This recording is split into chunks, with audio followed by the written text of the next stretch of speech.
Buenas noches desde aquí, desde España. Mi nombre es Manuel Prieto García, soy secretario general de la Organización Colegial Naturopática FENACO.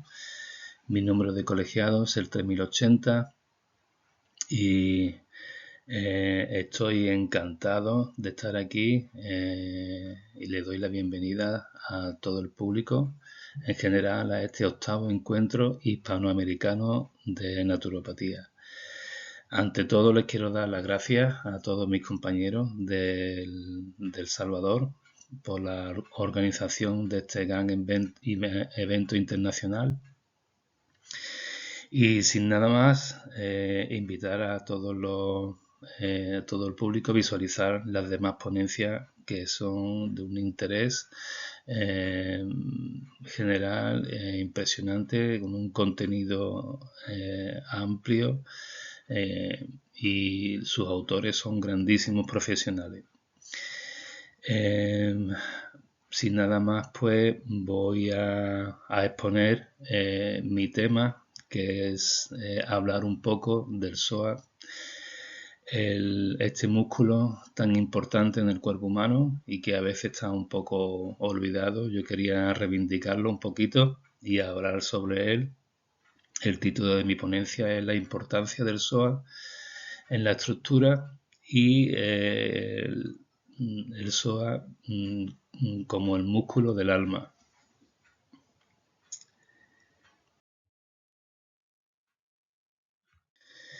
Bueno, aquí tenemos una foto del psoas, ¿no? Podemos ver que es un músculo que une tronco y pierna, el principal músculo que une tronco y pierna, y va desde las vértebras lumbares hasta el trocante menor del fémur y tiene una importancia excelsa en todo lo que es el movimiento y la estática y el estado en que se encuentra nuestra pelvis, nuestro ilíaco y nuestra postura en general.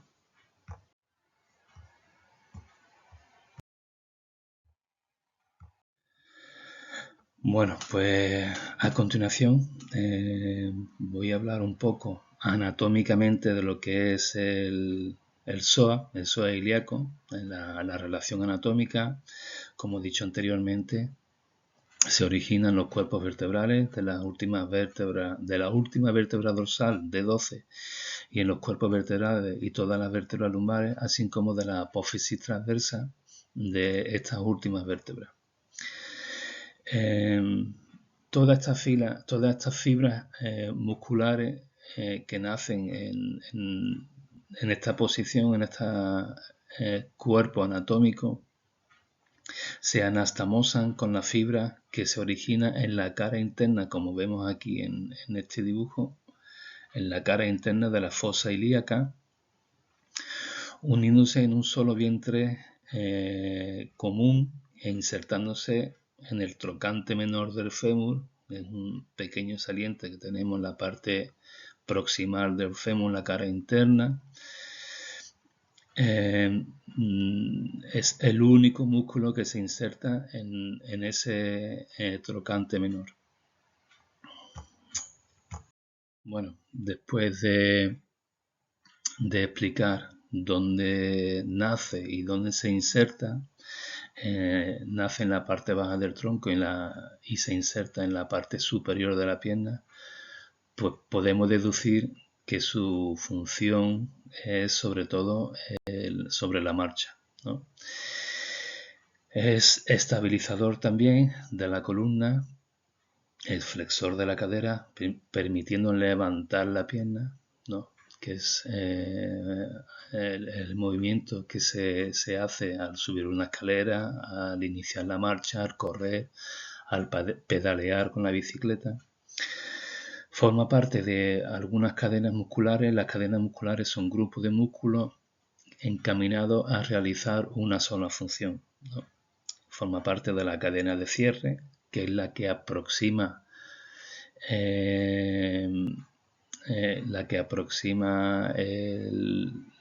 la pierna, la que aproxima el miembro inferior al tronco, es la cadena de flexión del miembro inferior, la cadena cruzada, que es la que aproxima ese mismo pierna al hombro del lado contrario, y entonces forma parte de ese conjunto de músculos que realizan esa sola función, y forma parte también de forma estática cuando estamos en bipedestación, de la estática del cuerpo. No sé, un psoas que tenga algún problema de tensión, pues no vamos a estar todo lo erguido que deberíamos. Podemos decir que tiene una relación muy especial, lo podemos denominar de esta manera, porque con el diafragma, porque se origina en el mismo sitio, ¿no? en el mismo porción de columna anatómicamente hablando. Está conectado a través de los pilares del diafragma en la columna lumbar, y el estado del psoas ilíaco influye de manera notoria en nuestra respiración, ya que el diafragma es uno de los principales o el principal músculo de nuestra respiración. Asimismo, por defecto, por efecto del estrés, se activa la respuesta de huida o lucha, contrayendo el psoas y alterando la respiración. Entonces tenemos que decir que el estado emocional del usuario o de la persona a tratar, pues interviene de manera bastante importante en el estado del psoas y por ende en el estado del diafragma. Podemos decir también que la relación con el riñón, puesto que el riñón descansa sobre el vientre muscular superior del diafragma, y una alteración o un acceso que se pueda producir en el psoas, o una compresión excesiva de su fibra, o un estiramiento muscular, tiene la capacidad para afectar al riñón, ejerciendo una presión sobre él, en este caso, en el caso de la inflamación, como hemos dicho anteriormente, por ejemplo. Entonces, es de vital importancia tener el psoas en un estado óptimo, lo mejor que podamos, tanto a nivel tónico como a nivel hipotónico, ¿no? Puesto que influye de manera decisiva, como hemos dicho anteriormente, en muchas estructuras que están circundantes, como es el riñón, como es el diafragma, como es tu estado energético o tu estado emocional. La importancia del psoas en el bienestar físico y emocional, o su papel de respuesta de la emoción, como hemos mencionado anteriormente. Vamos a hablar un poquito más de este particular en este apartado. Su papel en la respuesta emocional de lucha o huida, cuando sentimos miedo o peligro, se tensiona y nos prepara para el peligro. Si esta tensión se cronifica en el tiempo, o sea, se mantiene, puede crear una sensación continua de este peligro que hemos hablado antes, ¿no? Afectando de manera importante en el sistema nervioso. En el sistema nervioso emocional, manifestando pues lo que hemos dicho antes, ¿no? Angustia o ansiedad. Cuando se relaciona íntimamente con el diafragma, como es clave para la respiración, por esta vía también influye en nuestro estado emocional, puesto que una respiración calmada o una respiración normal nos va a dar un estado emocional más tranquilo. Bueno, La denominación de músculo del alma, que a mí particularmente es una denominación que me gusta bastante, me parece bastante acertada. No es una invención mía esta denominación, o así es como lo llamaban los antiguos en la antigua medicina tradicional china, que se remonta allá en la noche de los tiempos. Esta medicina china considera al SOA como un depósito de emociones, especialmente, como hemos puntualizado anteriormente, en el miedo. Y es un almacén de traumas y de memorias emocionales relacionadas con el peligro. Entonces, también el tiñón está relacionado con el miedo un poco, por la proximidad. También del SOA, pues podemos decir que este afecta al miedo y al peligro también de forma decisiva. La medicina tradicional china lo considera un vínculo bastante importante entre el cuerpo físico y la energía vital, el Qi. Por ser el SOA la respuesta física del cuerpo ante situaciones de estrés.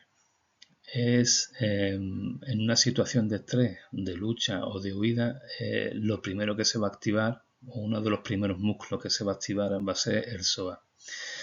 Entonces la medicina china lo considera un vínculo importantísimo entre la labor o la función que tiene en el cuerpo esquelético con su función en el estado emocional o en el estado energético.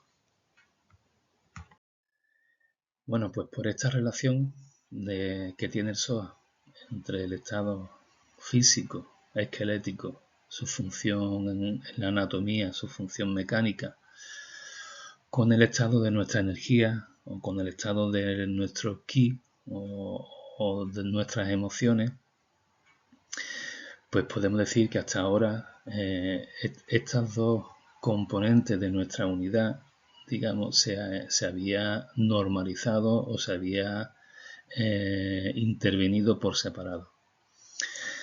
Pero después de saber su íntima relación, se nos abre un campo bastante importante, ¿no? Si consideramos una de las leyes fundamentales de la osteopatía naturopática, desarrollada por Andrew Taylor Still, que fue el padre de esta, como casi todos sabemos, ¿no?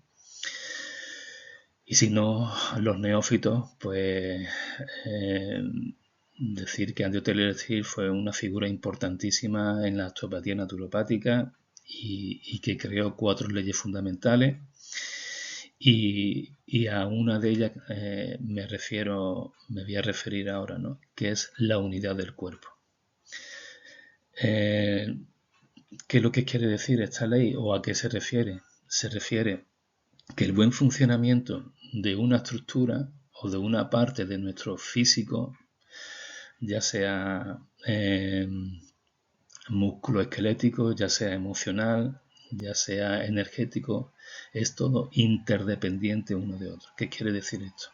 Que el buen funcionamiento de una estructura o de una parte va a depender el buen funcionamiento de la otra. Entonces, si consideramos que esto es así, que la ley fundamental es así, tal cual lo dijo Andrew Taylor Still, pues podemos decir que el estado físico de nuestro SOA va a intervenir en nuestro estado emocional, ¿no? Y viceversa, ¿no? Nuestro estado emocional, si estamos en constante emoción o situación de huida o peligro, pues va a repercutir en nuestro SOA teniendo un TENSOA tensionado crónicamente. Entonces, podemos resumir esto en que el estado de uno depende del estado de otro. Como me he dicho anteriormente, nuestro estado emocional, energético, depende del estado del chakra y el estado, del estado del psoas ilíaco, y el estado del psoas ilíaco depende de nuestro estado emocional. Su relación con el chakra base, según la medicina ayurveda y del budismo, y de la importancia de su interacción energética, nos hace conscientes de que nuestra salud, tanto física como emocional, depende del buen estado en que se encuentra este, como hemos dicho anteriormente, ¿no? Al ser conscientes del papel que desempeña el psoas con la energía vital, podemos identificar emociones limitantes y transformarlas, pudiendo sanar heridas emocionales que no éramos capaces de reconocer. O sea, si tenemos un psoas que constantemente se nos está alterando de forma hipotónica o hipertónica, y por mucho que lo trabajemos, siempre tenemos problemas con él, pues es, digamos, un medio de que nuestro físico, nuestro cuerpo, nos está diciendo que ahí subyace un problema energético o emocional. Entonces nos ayuda a reconocer este tipo de heridas. Y al reconocer, al llegar a ser capaces o al tener la conciencia de este tipo de heridas, pues nos va a ayudar a sanarla de forma de mejor forma o de forma más imperativas. Bueno, aparte de las causas emocionales de las que hemos hablado anteriormente o de las causas energéticas, voy a describir a continuación algunas causas físicas de desequilibrio del psoas, ¿no? El sedentarismo, por supuesto, gran causante de mucho desequilibrio, muchos problemas a nivel físico y también emocionales. Pues un estilo de vida demasiado sedentario provoca que un psoas rígido y farto de tono. No llevar una higiene postural adecuada, ya se me viene a la mente todas estas posturas que cogemos en el sillón de casa o en el sofá de casa, estar sentado mucho tiempo, ya sea por nuestro trabajo, por el trabajo que ejercemos o por esta falta de higiene postural, provoca un acortamiento y una rigidez del psoas, ¿vale? Una hiperlordosis también puede provocar una rigidez del psoas. Al tener una curvatura lumbar, una lordosis lumbar excesiva, es una de las causas más comunes de un acortamiento o un desequilibrio del psoas.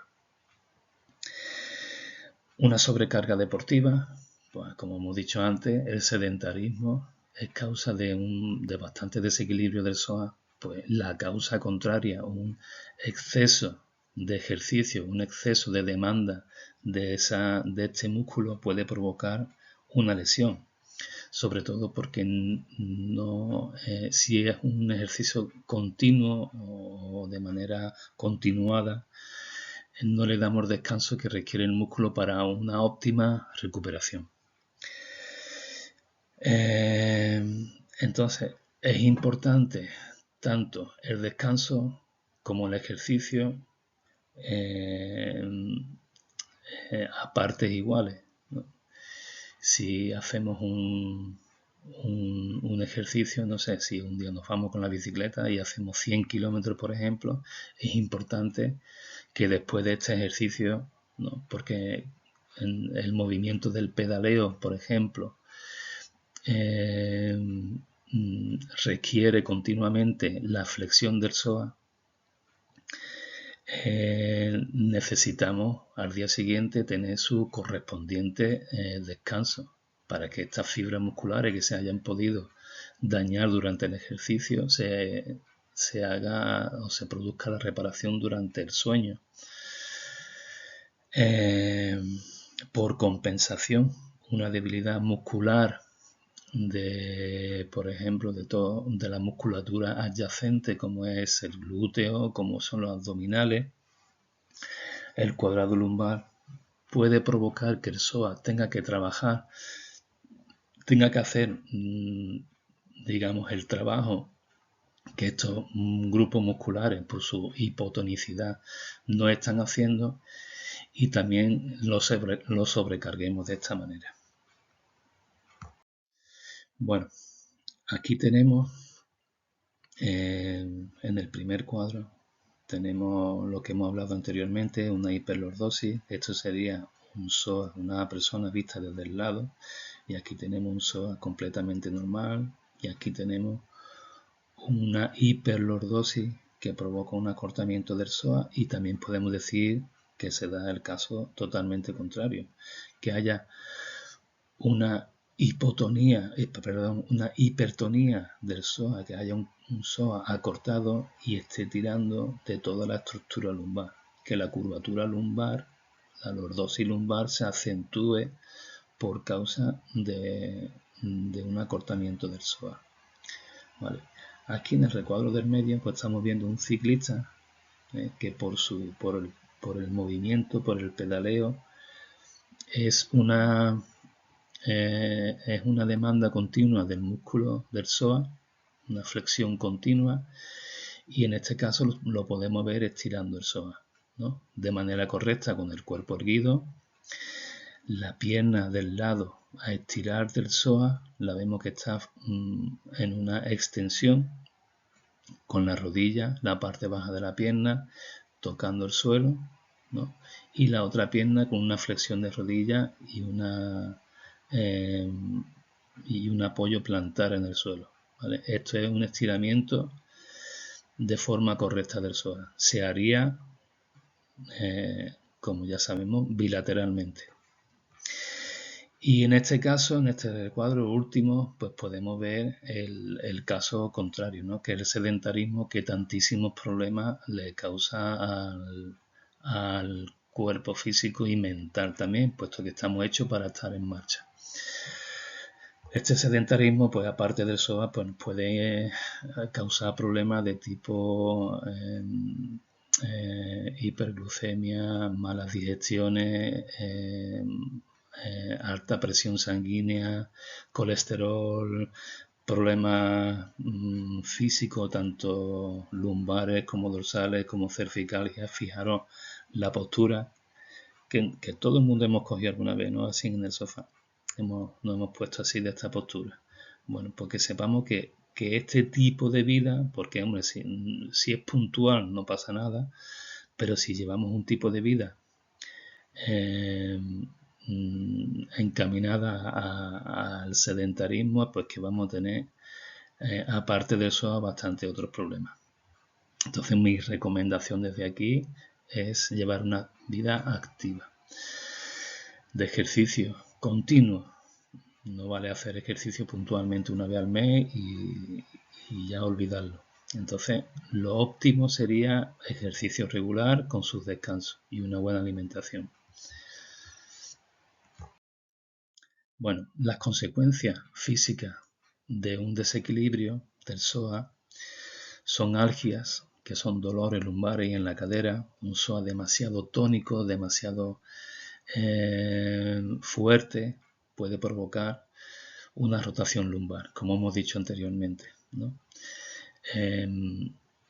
Asimismo, aumenta la lordosis lumbar, como hemos explicado anteriormente, una hiperlordosis, provocando una hiperlordosis, alterando el equilibrio esquelético y comprometiendo la inervación nerviosa motora de los miembros inferiores y la inervación cutánea de la zona, puesto que comprime en su salida vertebral, comprime los nervios que inervan estas dos zonas. Vale. Podemos sentir rigidez, ¿no? En la cadera, sobre todo después de estar sentados por tiempo prolongado.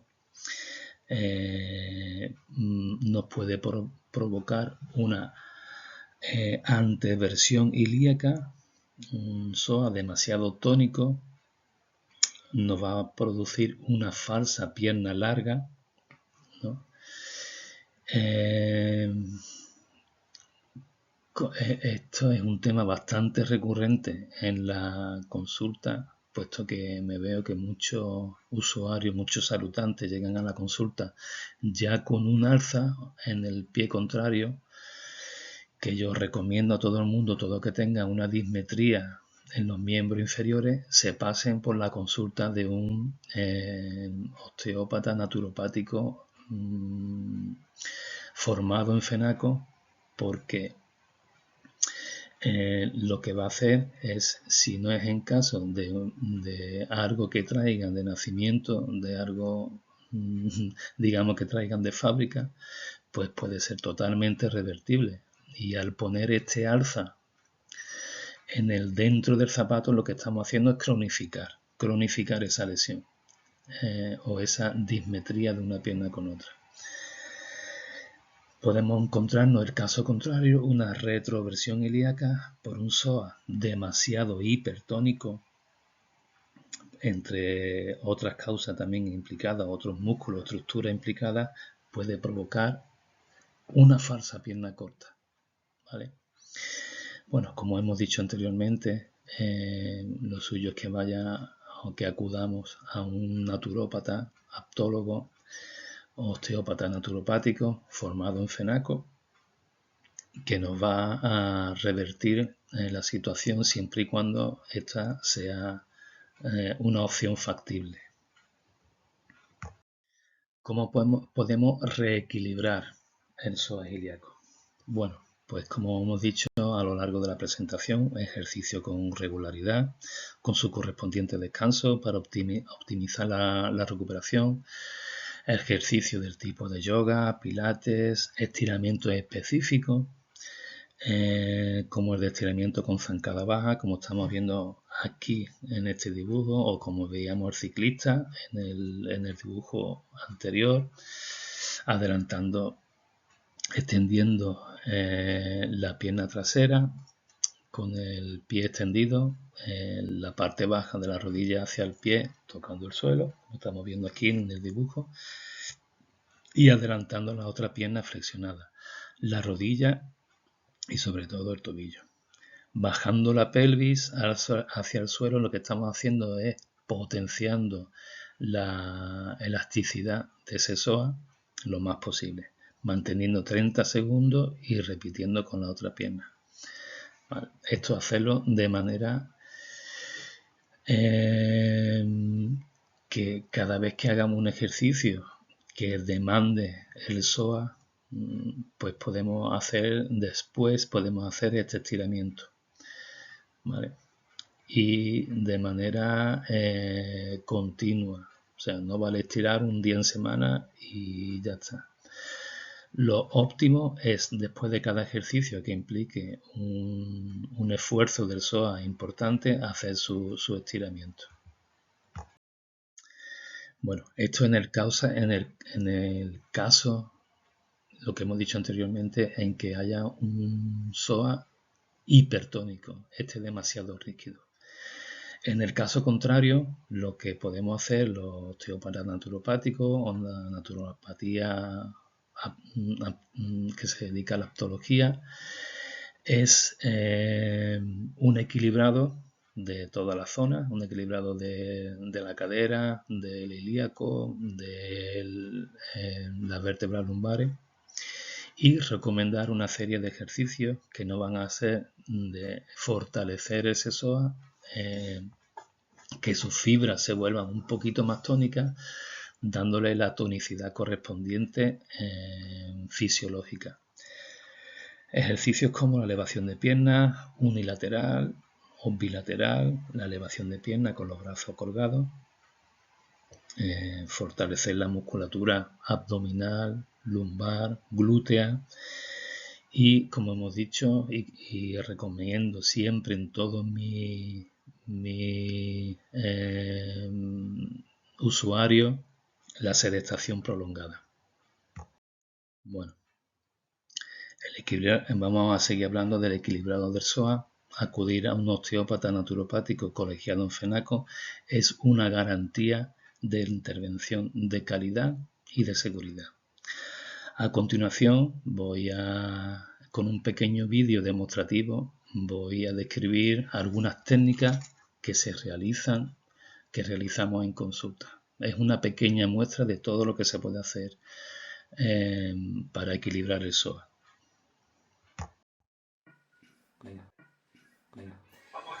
Vamos a hacer una relajación del psoas ilíaco. Para ello le pedimos al usuario que se ponga en decúbito supino en la camilla.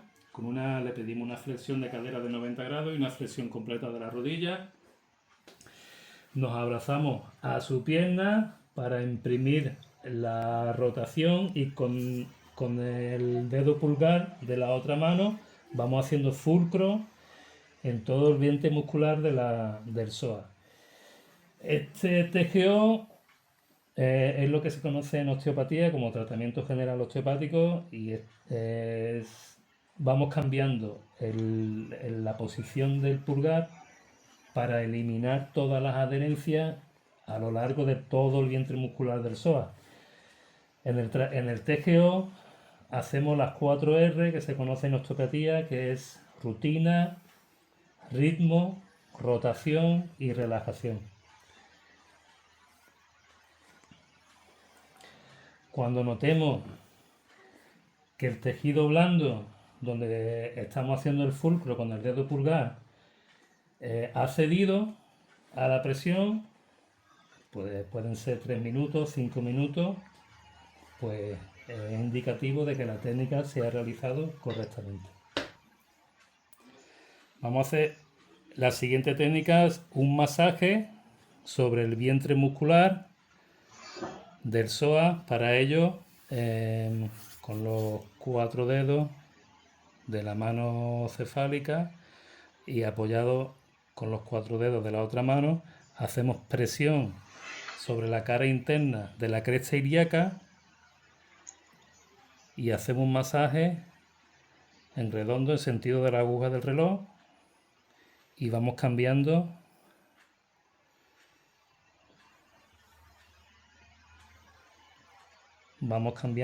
de posición las manos, un poquito más arriba, un poquito más abajo, pero siempre encima del vientre muscular.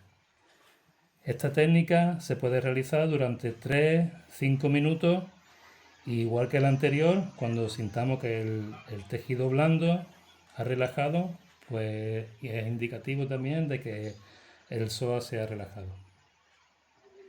A continuación vamos a hacer un estiramiento del psoas ilíaco. Para ello le pedimos al usuario que se acerque al borde de la camilla, se pega a nosotros y la pierna del psoas, del lado del psoas, la vamos a sacar por fuera de la camilla. Esta pierna la vamos a poner pegada a la camilla.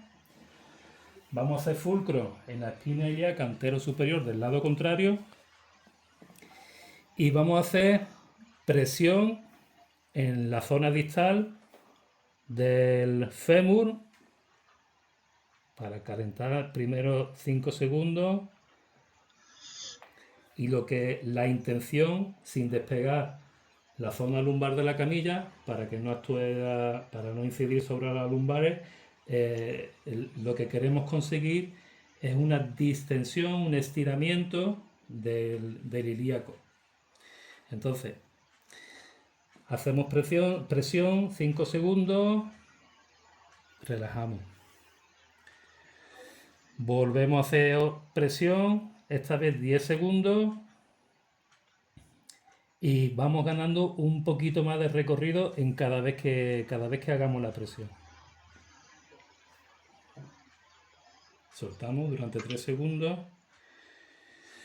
Si hace falta, subimos la camilla para que pueda tener más recorrido y sin soltar nunca el fulcro de la espina ilíaca del lado contrario para no incidir sobre las lumbares. Vamos ganando recorrido en el estiramiento del psoas.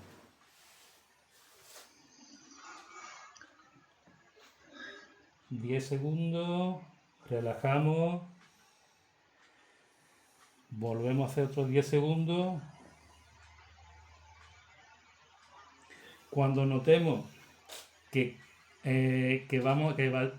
cuando vamos estirando no se gana más recorrido, es que la técnica está completa. Para objetivar si el psoas está en desequilibrio, lo que hacemos es una elevación de la pierna, hacemos una rotación, una pequeña rotación externa y una abducción. Le pedimos al usuario que mantenga la pierna aquí y nosotros hacemos empuje hacia abajo. Si el usuario no logra mantener la pierna arriba, es indicativo de que el psoas está en desequilibrio. Todas estas técnicas que hemos realizado hasta ahora es para un psoas contraído. Cuando es todo lo contrario, cuando es un psoas que está hipotónico, cuando le falta tono muscular, nosotros lo que podemos hacer es indicarle algunos ejercicios de fortalecimiento del psoas.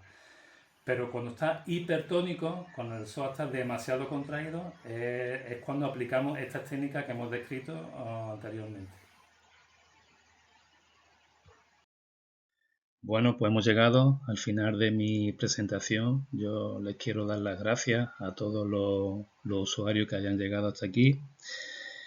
Y quiero hacer una pequeña reflexión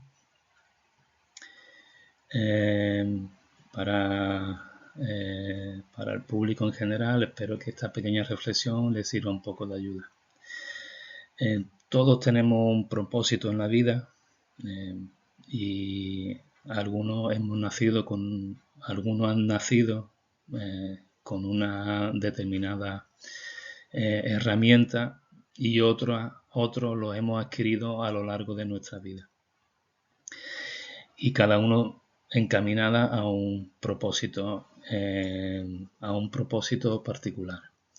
Pero yo creo que tenemos un propósito en común, lo creo firmemente, que es hacer de este mundo un lugar mejor del mundo que nos hemos encontrado. Mejorarlo cada día, ¿no? Hacer de este sitio un sitio mejor de lo que nos hemos encontrado al llegar. Poniendo cada uno nuestro granito de arena. Yo espero haber puesto mi granito de arena con este vídeo, con esta presentación. Espero que ayudar a alguien que visualice este vídeo y que le dé un poquito de luz o un poquito de información por lo menos. Y espero vuestro granito de arena con mucha ilusión. Muchas gracias a todos y hasta la próxima.